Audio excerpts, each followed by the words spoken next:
Good afternoon student. तो कक्षा 12 में बायोलॉजी में हम पढ़ रहे हैं फोटोसिंथेसिस, और फोटोसिंथेसिस वाला टॉपिक जो है वो ऑलमोस्ट कंप्लीट हो चुका है। आज हम जानेंगे प्रकाश संश्लेषण को प्रभावित करने वाले कारकों के बारे में, जो कि एक बहुत इम्पोर्टेंट टॉपिक बनता है। वैसे आज सिर्फ सुनने लायक है, और सुनना है और साथ में समझना भी है। एक एक लाइन को आप जरा ध्यान से समझिएगा और ध्यान से सुनिएगा। तो प्रकाश संश्लेषण के जो प्रभावित करने वाले कारक हैं, उनको पढ़ने से पहले हमें दो सिद्धांतों के बारे में भी जानना आवश्यक है, जिसमें एक तो है प्रधान बिंदु की संकल्पना, the concept of cardinal point, यानी कि प्रधान बिंदु की संकल्पना, और दूसरा आता है इसमें ब्लैकमैन का सीमाकारी सिद्धांत या सीमाकारी कारकों का सिद्धांत। ये दोनों सिद्धांत हमें समझने आवश्यक हैं, तभी हम क्या जान पाएंगे कि कारकों का किस तरह से प्रकाश संश्लेषण पर प्रभाव पड़ता है। ये सारी बातें हमारे जहन में अच्छी तरह से आ जाएंगी। तो देखिए, जितनी भी जैव रासायनिक क्रियाएं हैं, पादप के अंदर होने वाली प्रकाश संश्लेषण जैसी बहुत सारी जैव रासायनिक क्रियाएं होती हैं, जिनमें प्रकाश संश्लेषण तो है ही, इसके अलावा श्वसन भी होता है, और भी जो पादप कार्यकी से संबंधित क्रियाएं हैं, उन सभी क्रियाओं पर वातावरणीय और आनुवंशिक कारकों दोनों का प्रभाव पड़ता है। वातावरण वाले कारक भी प्रभावित करते हैं और आनुवंशिकी कारण भी प्रभावित करते हैं, ठीक है। साथ ही साथ पादप की आकारकी से भी प्रभावित होता है। जो पादप की आकारकी है वो भी प्रकाश संश्लेषण को प्रभावित करती हैं। दूसरा, पत्ती की आकारकी, मुख्य रूप से जो पत्ती की आकारकी है वो उसको प्रभावित करती हैं। तो देखिए, जो भी वातावरणीय और आनुवंशिक कारक किसी भी पादप की जो संपूर्ण जैविक क्रियाएं हैं, जो पादप रासायनिक क्रियाएं हैं, या हम जिन्हें पादप कार्यकी क्रियाएं भी कह सकते हैं, इन क्रियाओं को ये कारक प्रभावित करते हैं। और ये कारक बाह्य और आंतरिक दोनों तरह के होते हैं, यानी बाह्य कारक भी होते हैं, एक्सटर्नल फैक्टर भी होते हैं, और इंटरनल फैक्टर भी होते हैं। तो दोनों ही तरह के कारक इसके अंदर शामिल हैं। इन कारकों को समझने से पहले हमें इन सभी के बारे में जानना आवश्यक है। और दूसरी बात ये, मूलतः अगर हम देखें तो बाह्य कारकों को समझने से पहले हमें इन दोनों सिद्धांतों के बारे में जानना आवश्यक है। एक तो प्रधान बिंदु की संकल्पना और एक सीमाकारी कारकों का नियम, ठीक है। तो हम पहले बाह्य कारकों को लेकर के चलेंगे, पहले इन दोनों सिद्धांतों को समझेंगे और उसके बाद हम इंटरनल फैक्टर की ओर चलेंगे। तो बाह्य कारकों में जो मुख्यतः वैसे तो 5-6 कारक हैं, जिसमें प्रकाश आता है, कार्बन डाइऑक्साइड है, ठीक है, तापमान है, तीसरा जो है वो आता है ऑक्सीजन, चौथा ऑक्सीजन, पांचवा जो है वो खनिज पदार्थ, और छठा जो है जल होता है। तो ये सारे जो कारक हैं वो एक्सटर्नल फैक्टर में आते हैं, तो इनको हम जानेंगे। लेकिन सबसे पहले प्रधान बिंदु की संकल्पना क्या है, इनके बारे में मैं आपको बता देता हूं। एक वैज्ञानिक है सैक्स, उसने 1900 के आसपास एक थ्योरीज दी थी, और उसने ये कहा था कि प्रकाश संश्लेषण और अन्य किसी भी पादप कार्यकी या जैव रासायनिक क्रियाओं को प्रभावित करने वाले कारक मुख्यतः 3 प्रकार के मान के अकॉर्डिंग होते हैं, यानी कि 3 प्रकार के बिंदु में होते हैं, ठीक है। क्या कहा सैक्स ने? उसने ये कहा, किसी भी प्रकार की कार्यकी क्रिया को प्रभावित करने वाले कारकों के 3 मुख्य मान होते हैं, ठीक है। ध्यान देने की बात है, सभी कारकों के 3 होते हैं। जैसे कोई एक कारक है तो उसके कितने मान बताए हैं इसने? 3 मान बताए हैं। कौन कौन से? पहला तो आता है इसमें न्यूनतम मान। कौन सा? मिनिमम, ठीक है। जो न्यूनतम है वो मान आता है, जिसे हम न्यूनतम बिंदु भी कह सकते हैं। दूसरा आता है ऑप्टिमम पॉइंट, यानी अनुकूलतम मान या बिंदु, ऑप्टिमम पॉइंट। और तीसरा जो आता है वो आता है इसके अंदर मैक्सिमम पॉइंट, यानी कि अधिकतम मान, ठीक है। 3 मान बता दिए इसने कि कोई भी कारक किसी भी फिजियोलॉजिकल रिएक्शन या कोई जैव रासायनिक क्रिया है फाइटोकेमिकल, तो उसको अगर प्रभावित करेगा तो प्रभाव करने के दौरान वो 3 तरह के मान में उपलब्ध होता है। कौन कौन से? मिनिमम, दूसरा ऑप्टिमम, तीसरा मैक्सिमम, यानी निम्नतम, अनुकूलतम और अधिकतम। ठीक है, पहले हम न्यूनतम मान की तरफ चलते हैं। न्यूनतम मान या बिंदु हम उसे कह सकते हैं, या हम ये कह सकते हैं कि न्यूनतम मान वह बिंदु है जिस पर फोटोसिंथेसिस यानी प्रकाश संश्लेषण या अन्य कोई जैविक क्रिया शुरू होती है, यानी कि आरंभ होती है। वहां उस बिंदु पर प्रारंभ होती है, उसको हम क्या कहते हैं? न्यूनतम बिंदु कहते हैं। किसी भी कारक का न्यूनतम बिंदु वह मान है जिस पर क्रिया आरंभ होती है, उसको हम क्या कहते हैं? न्यूनतम बिंदु कहते हैं। अब मैं आपको एक एग्जांपल से बता रहा हूं, ठीक है? न्यूनतम बिंदु देखिए, प्रकाश संश्लेषण होने के लिए हमें कार्बन डाइऑक्साइड की 1 मिलीग्राम पर हावर, यानी कि 1 मिलीग्राम CO2 की सांद्रता कितनी होनी चाहिए? 1 मिलीग्राम पर घंटे सांद्रता होनी चाहिए। तो जब पौधे को 1 मिलीग्राम CO2 उपलब्ध हो जाती है तो उस पर प्रकाश संश्लेषण की क्रिया शुरू हो जाती है, और ये 1 मिलीग्राम जो मान है CO2 का, वो क्या माना जाता है? वो माना जाता है न्यूनतम बिंदु, यानी न्यूनतम बिंदु वह मान है जिस पर क्रिया शुरू हो जाती है। दूसरा जो आता है वो आता है अनुकूलतम मान। अनुकूलतम मान यानी ऑप्टिमम पॉइंट, कारक की वह मात्रा जिस पर प्रकाश संश्लेषण या अन्य कोई क्रिया अपने अधिकतम स्तर पर होती है, या हम ये भी कह सकते हैं कि अधिकतम स्तर पर जारी रहती है, यानी ऐसा मान जिस पर क्रिया अधिकतम स्तर पर जारी रहती है। इसको भी हम CO2 से समझ सकते हैं कि कार्बन डाइऑक्साइड जब 1 मिलीग्राम मिला पादप को, तब तो उसमें प्रकाश संश्लेषण शुरू हो गया, परंतु जब CO2 की मात्रा 5 मिलीग्राम पर होल तक पहुंच जाती है, तब भी क्या है? निर्बाध रूप से प्रकाश संश्लेषण जारी रहता है। ठीक है, इसका मतलब यही है कि 5 मिलीग्राम जब कार्बन डाइऑक्साइड पादप को मिल रहा है तो उस पर ऑप्टिमम मान आ जाता है, यानी कि इस पर प्रकाश संश्लेषण की क्रिया चल रही है। ठीक है, तीसरा जो है वो आता है अधिकतम मान। तो ये तो हो गया मिनिमम, ये हो गया ऑप्टिमम, और अगला जो आता है वो आता है मैक्सिमम।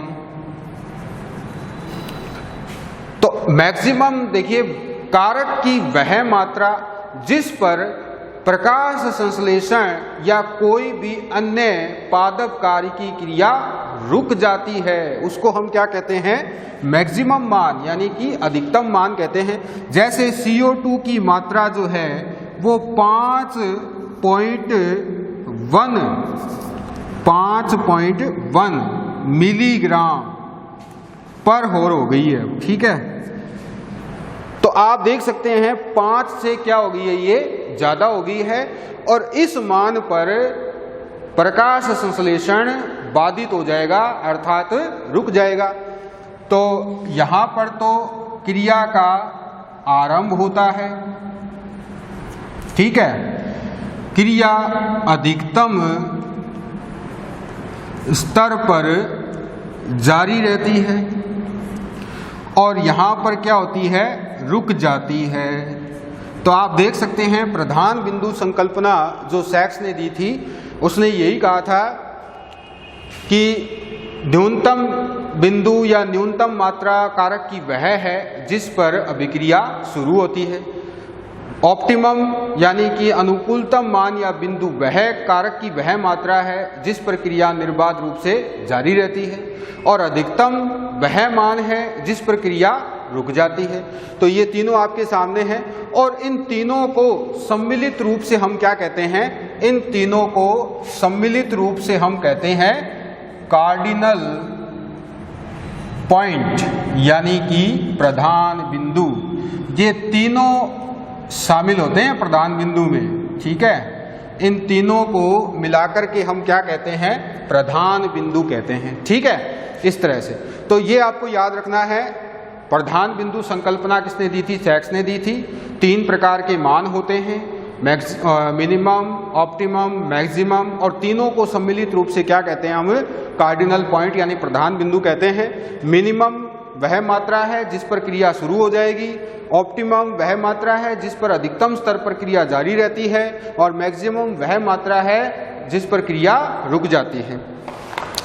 अगला आता है, देखिए इसमें आप एक चीज ये भी ध्यान रखना कि अनुकूलतम मान कभी भी स्थिर नहीं होता है, वो घटता और बढ़ता रहता है। वो इसलिए घटता बढ़ता रहता है क्योंकि पर्यावरणीय जो कंडीशंस हैं, वातावरण की जो कंडीशंस हैं वो बदलती रहती है, ठीक है। और उस दौरान जब वातावरण में कुछ आमचूल परिवर्तन होते हैं, कुछ थोड़े या अधिक परिवर्तन होते हैं, तो उस वजह से ऑप्टिमम मान जो है वो गड़बड़ा जाता है। या तो वो कम आ जाएगा, मान लो कि 5 है तो वो हो सकता है कम हो जाए, या हो सकता है 5 से ज़्यादा हो जाए, ठीक है। जैसे प्रदूषण ज़्यादा हो रहा है, तो जब प्रदूषण ज़्यादा होगा उस वक्त क्या होगा, कार्बन डाइऑक्साइड जो मात्रा है, ये जो ऑप्टिमम मान है ये बढ़ जाएगा, यानी कि ये हो जाएगा, और इस वजह से क्या होगा, प्रकाश संश्लेषण रुक जाएगी।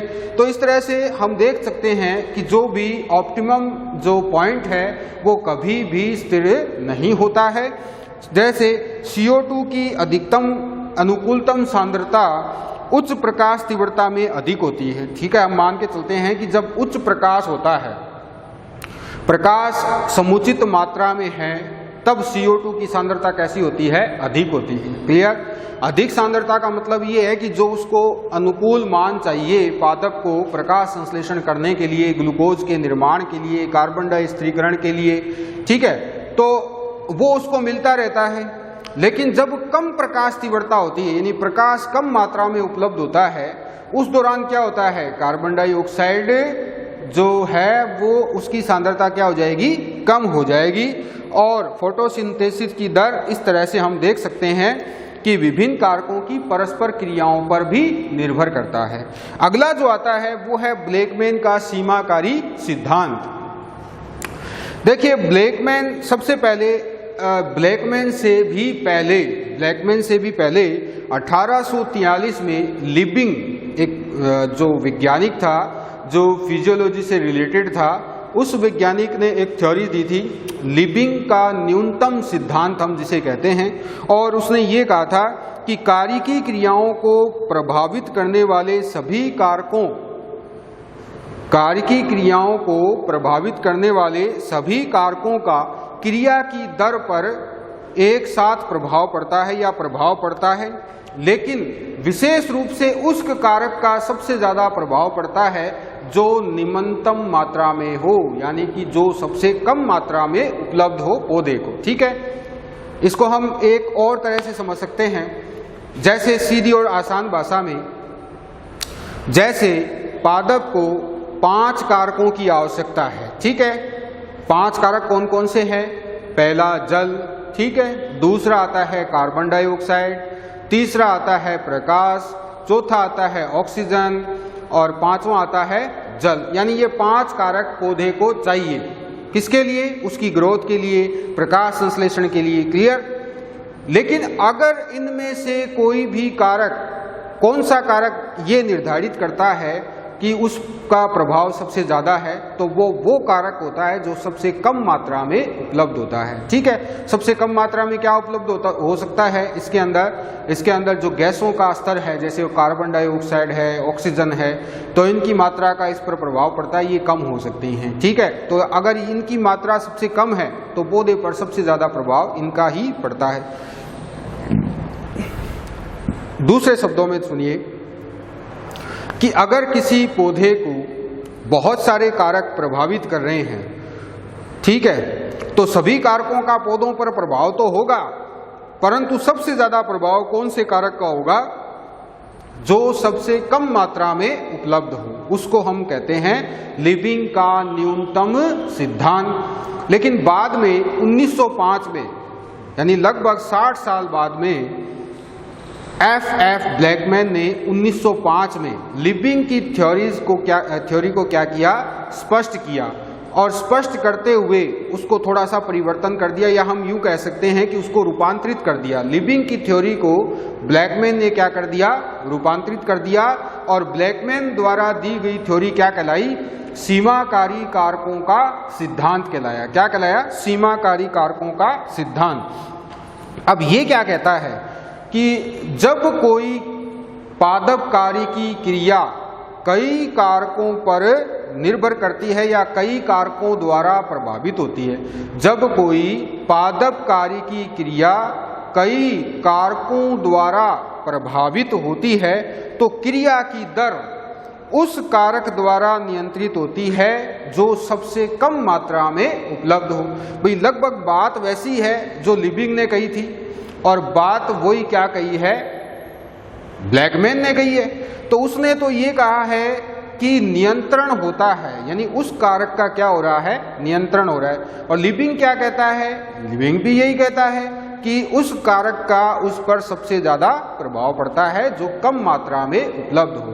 तो सीमाकारी कारकों के नियम में ब्लैकमैन क्या कह रहा है कि कोई भी पादपकारी की क्रिया जब कई कारकों द्वारा प्रभावित होती है, ठीक है, कई कारकों द्वारा प्रभावित होती है, तो क्रिया की दर उस कारक से सबसे ज्यादा प्रभावित होगी या नियंत्रित होगी जो सबसे कम मात्रा में उपलब्ध हो।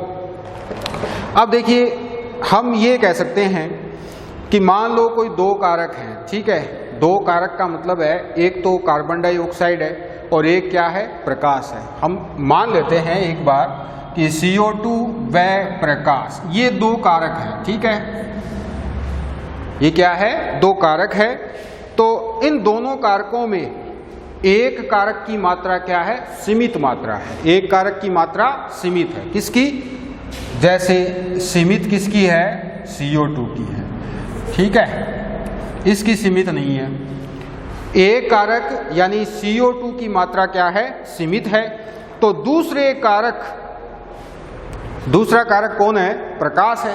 प्रकाश की मात्रा अगर हम बढ़ाते हैं, एक कारक तो हमारे पास सीमित है, दूसरा कारक क्या है, प्रकाश। तो अगर हम प्रकाश की मात्रा को बढ़ाते हैं, प्रकाश संश्लेषण की ही बात कर रहे हैं हम, कि प्रकाश संश्लेषण के दौरान दो कारक प्रकाश संश्लेषण को प्रभावित कर रहे हैं, पहला है CO2 और दूसरा है प्रकाश। दोनों ही कारक जो हैं वो प्रभावित कर रहे हैं, ठीक है। तो एक कारक तो है सीमित मात्रा में जो है कार्बन डाइऑक्साइड, दूसरा क्या है, प्रकाश है। तो अगर कार्बन डाइऑक्साइड सीमित मात्रा में है, उस दौरान अगर हम प्रकाश की मात्रा को बढ़ाते हैं तो प्रकाश संश्लेषण की गति बढ़ती है, यानी कि प्रकाश संश्लेषण की दर जो है वो बढ़ती है, परंतु अपने अधिकतम मान पर आकर के क्या हो जाएगी, वो रुक जाएगी। क्यों रुक जाएगी, क्योंकि पहले कारक की मात्रा सीमित है, यानी कि कार्बन डाइऑक्साइड सीमित मात्रा में है। क्लियर, सीधी सी बात है। इसको हम देखिए इस तरह से समझ सकते हैं। सीमित का मतलब है कि अगर कार्बन डाइऑक्साइड की मात्रा 5 मिलीग्राम पर आवर है, यानी कि पर आवर है, एक घंटे में 5 मिलीग्राम मात्रा चाहिए किसको, पादप को, प्रकाश संश्लेषण के दौरान। क्लियर, तो ये सीमित मात्रा है इसकी, 5 से ऊपर नहीं बढ़ सकती है, ठीक है। प्रकाश है वो असीमित है। तो प्रकाश की मात्रा को अगर एक घंटे से बढ़ा दिया जाए, 1 घंटा 10 मिनट कर दी जाए, सपोज दैट 1 घंटा 10 मिनट हो गया, यानी प्रकाश 1 घंटा 10 मिनट के लिए उपलब्ध होगा, और उस 1 घंटा 10 मिनट में 5 मिलीग्राम कार्बन डाइऑक्साइड उपलब्ध होगी पौधे को, ठीक है। तो प्रकाश संश्लेषण तो होगा, लेकिन अपने अधिकतम स्तर पर पहुंच करके रुक जाता है। वो इसलिए रुक जाता है क्योंकि एक कारक की मात्रा तो सीमित है, वो तो 5 ही मिलीग्राम है। तो वो अगर उसके बराबर बढ़ाई जाती, दूसरे कारक के साथ इसकी मात्रा अगर बढ़ाई जाती, तब तो क्या फोटोसिंथेसिस चलता रहता, परंतु एक कारक सीमित हो जाता है तो फिर फोटोसिंथेसिस कैसे चलेगा, उसकी दर पर विपरीत प्रभाव पड़ता है। तो इसी वजह से यहाँ पर प्रकाश संश्लेषण रुक जाता है। तो हम यही कहना चाह रहे हैं कि प्रकाश संश्लेषण या अन्य किसी भी कार्य की क्रिया पर उस सीमित कारक की मात्रा या उस कारक का प्रभाव या नियंत्रण सबसे ज़्यादा होता है जो सबसे कम मात्रा में उपलब्ध होता है।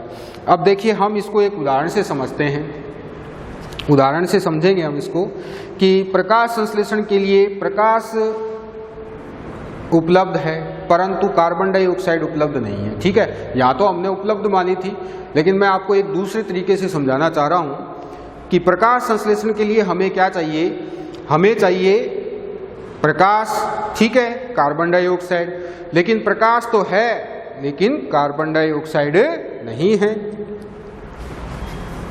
प्रकाश की समुचित मात्रा है परंतु कार्बन डाइऑक्साइड नहीं। देखिए कैसे, तो इस कंडीशन में क्या होगा, प्रकाश है परंतु कार्बन डाइऑक्साइड नहीं है, तो इस कंडीशन में क्या होगा, प्रकाश संश्लेषण होगा कि नहीं होगा, नहीं होगा। प्रकाश संश्लेषण कैसे होगा, कार्बन डाइऑक्साइड ही नहीं है। ठीक है, अब अगर कार्बन डाइऑक्साइड की सांद्रता CO2 नहीं, ठीक है, प्रकाश उपलब्ध, तो इस पर क्या होगा, फोटोसिंथेसिस होगा कि नहीं होगा, नहीं होगा, नहीं होगा। ठीक है, कार्बन डाइऑक्साइड नहीं है, प्रकाश है, फोटोसिंथेसिस होगा कि नहीं होगा, नहीं होगा। अब अगर CO2 की मात्रा को 1 मिलीग्राम पर आवर यानी पर घंटे क्या कर दिया जाए, 1 मिलीग्राम कर दिया जाए और प्रकाश भी उपलब्ध है, ठीक है, तो क्या फोटोसिंथेसिस होगा, बिल्कुल होगा। प्रकाश संश्लेषण होगा कि नहीं होगा, होगा, यानी कि प्रकाश संश्लेषण होता है। ठीक है,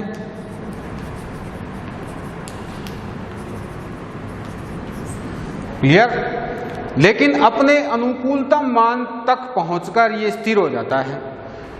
क्या हो जाएगा, अपने अनुकूलतम मान पर पहुंचकर स्थिर हो जाएगा। फोटोसिंथेसिस की दर अनुकूल मान पहुंच जाएगा, उसका अनुकूलतम स्तर, तब वो स्थिर हो जाएगी। क्यों हो जाएगी स्थिर, क्योंकि कार्बन डाइऑक्साइड की जो सांद्रता है वो कम है और उस सांद्रता के हिसाब से प्रकाश संश्लेषण हो रहा है।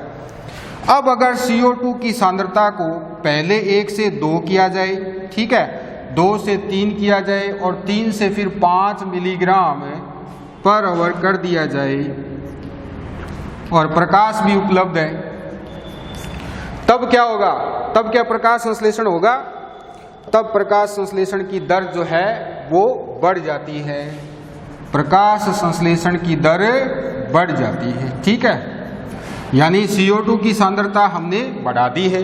यहाँ पर तो 1 ही थी, लेकिन हमने क्या किया, पहले 2 मिलीग्राम की, फिर 3 मिलीग्राम की और फिर 5 मिलीग्राम कर दी, तो प्रकाश संश्लेषण की दर क्या हो जाएगी, बढ़ जाएगी। अब हम क्या करेंगे कि 5 तो कर दी हमने, CO2 की सांद्रता अगर हम कर दें 5.1 मिलीग्राम, कितनी कर दें, 5.1 मिलीग्राम पर आवर कर दें, तो क्या प्रकाश संश्लेषण होगा, नहीं होगा। फोटोसिंथेसिस होगा कि नहीं होगा। अगर हमने CO2 की मात्रा कर दी है किससे ज़्यादा, 5 मिलीग्राम से, तो दर बढ़ती है कि नहीं बढ़ती, बढ़ती है कि नहीं बढ़ती, नहीं बढ़ती है। उसका कारण क्या है, उसका कारण ये है कि CO2 की मात्रा तो हमने ज़्यादा कर दी, लेकिन प्रकाश की मात्रा हमने क्या रखी है, वही रखी है। इसलिए क्योंकि यहाँ पर प्रकाश कैसा हो जाता है, सीमाकारी हो जाता है, अर्थात सीमित हो जाता है। प्रकाश सीमित हो गया, इसलिए प्रकाश संश्लेषण नहीं होगा। आगे बात समझ में, इस तरह से दोबारा से देखें हम इसको। प्रकाश संश्लेषण होने के लिए हमें 2 कारकों की आवश्यकता है, कार्बन डाइऑक्साइड और प्रकाश। प्रकाश हमारे पास है, कार्बन डाइऑक्साइड हमारे पास नहीं है। उस कंडीशन में क्या होगा, प्रकाश संश्लेषण नहीं होगा। दूसरा, कार्बन डाइऑक्साइड की अगर हम पौधे को मात्रा उपलब्ध करवाते हैं 1 मिलीग्राम पर घंटा और प्रकाश भी उपलब्ध है, प्रकाश तो फिर हो ही गया ना, 1 मिलीग्राम पर 1 घंटे के प्रकाश में उपलब्ध होगी। किसको? पादप को। तो ये तो प्रकाश का मान है और ये किसका है? कार्बन डाइऑक्साइड का मान है। तो फिर क्या होगा? फोटोसिंथेसिस होगा और एक अनुकूलतम स्तर पर जाकर के रुक जाएगा, स्थिर हो जाएगा। अगर कार्बन डाइऑक्साइड की मात्रा को हम आगे बढ़ाना जारी रखते हैं, 2 करते हैं, 3 करते हैं, 5 करते हैं, 5 मिलीग्राम पर घंटे कर देते हैं, तब भी क्या है? प्रकाश की दर, जो प्रकाश संश्लेषण है उसकी दर बढ़ती जाती है। परंतु अगर हमने कार्बन डाइऑक्साइड की मात्रा 5.1 कर दी मिलीग्राम पर घंटे, तो प्रकाश का मान तो वही है, कार्बन डाइऑक्साइड का मान बढ़ गया। इसलिए क्या होगा? फोटोसिंथेसिस रुक जाएगी, क्योंकि दूसरा कारक क्या हो जाता है? सीमित हो जाता है। ठीक है, इसकी सीमित मात्रा क्रिया पर प्रभाव डालती है और क्रिया को बंद कर देती है, यानी प्रकाश की सीमित मात्रा क्रिया पर प्रभाव डालती है। तो यही बात ब्लैकमैन समझाना चाह रहा है कि उस कारक का सबसे ज्यादा प्रभाव पड़ता है जो सबसे कम मात्रा में उपलब्ध हो। ठीक है, इस तरह से। तो बाह्य कारकों में अगर हम देखें तो ये जो प्रकाश है, अब अगर हमें मान लो इसी में हम आगे बात करें, अगर हमें प्रकाश संश्लेषण की दर बढ़ानी है तो हम CO2 को अगर हम 5.1 मिलीग्राम पर आवर कर देते हैं, तो फिर पर आवर नहीं करेंगे, फिर इसको हम क्या करेंगे? पर 2 आवर कर देंगे, या हम यहाँ पर 10 मिलीग्राम कर दें और यहाँ पर कर दें पर 2 आवर, तब क्या हो जाएगा? प्रकाश संश्लेषण बढ़ जाएगा। यानी हम ये कह सकते हैं प्रकाश तीव्रता जब तक हम नहीं बढ़ाएंगे तब तक प्रकाश संश्लेषण नहीं बढ़ेगा। आगे हम बात करेंगे नेक्स्ट जो है बाह्य कारकों की। तो बाह्य कारकों में पहला आता है प्रकाश। देखिए, बाह्य कारकों में पहला है प्रकाश। पौधे प्रकाश किससे प्राप्त करते हैं? सूर्य की विकिरणों से प्राप्त करते हैं। और सूर्य की विकिरणों से पादप अगर 100% प्रकाश ऑब्जर्व करते ही नहीं है, पहली बात तो ये, कितना ऑब्जर्व करते हैं? पादप प्रकाश को ग्रहण करते हैं पत्तियों से। पत्तियों में जो आतपन होता है, आपतित करते हैं। तो कुल प्रकाश का, पत्तियों पर आपतित कुल प्रकाश का कितना होता है? 80 से 85%। सूर्य की प्रकाश की जो किरणें आ रही हैं उसका 80 से 85% जो है वो पत्तियों द्वारा एब्जॉर्व कर लिया जाता है। और उसमें से भी पत्तियां प्रकाश संश्लेषण के लिए कितना उपभोग करती है? केवल 0.5 से लेकर 3.5% प्रकाश का उपभोग करती हैं। बाकी प्रकाश ऊष्मा के रूप में नष्ट हो जाता है। तो प्रकाश संश्लेषण की क्रिया में प्रकाशिक तीव्रता जिसे हम कह रहे हैं वह क्या है? प्रकाश तीव्रता वह मान है जो पत्ती के इकाई क्षेत्रफल में जो फोटोन गिरते हैं प्रकाश किरणों के, उस मान को हम क्या कहते हैं? प्रकाश तीव्रता कहते हैं। तो प्रकाश संश्लेषण अत्यधिक कम प्रकाशिक तीव्रता पर बहुत ही कम होता है और अत्यधिक ज्यादा पर ज्यादा होता है। देखिए, प्रकाश तीव्रता में अगर हम बढ़ोतरी करते हैं तो प्रकाश संश्लेषण बढ़ेगा, लेकिन अधिक जो बढ़ोतरी हो जाएगी प्रकाशिक तीव्रता में, तब प्रकाश संश्लेषण रुक जाएगा। ठीक है, वही बात हो गई ना कि अगर ज्यादा बढ़ा दिया हमने प्रकाश तो प्रकाश संश्लेषण बाधित हो जाएगा। तो प्रकाश संश्लेषण जो है वो दृश्य स्पेक्ट्रम के 400 nm से 700 nm के बीच कंप्लीट होता है। दूसरी बात ये, इसे PAR कहते हैं, प्रकाश संश्लेषीय सक्रिय विकिरण क्षेत्र कहते हैं। ठीक है, इसके अलावा जो लाल और नीला रंग है उसके दृश्य स्पेक्ट्रम में सबसे ज्यादा प्रकाश संश्लेषण की दर रहती है। हरे प्रकाश में ऐसा नहीं होता है क्योंकि हरा प्रकाश प्रकाशीय किरणों को एब्जॉर्ब नहीं कर पाता। तो टाइम खत्म हो रहा है, आज के लिए इतना ही। कल हम यहीं से शुरुआत करेंगे, प्रकाश से ही। तो बहुत बहुत धन्यवाद, थैंक यू।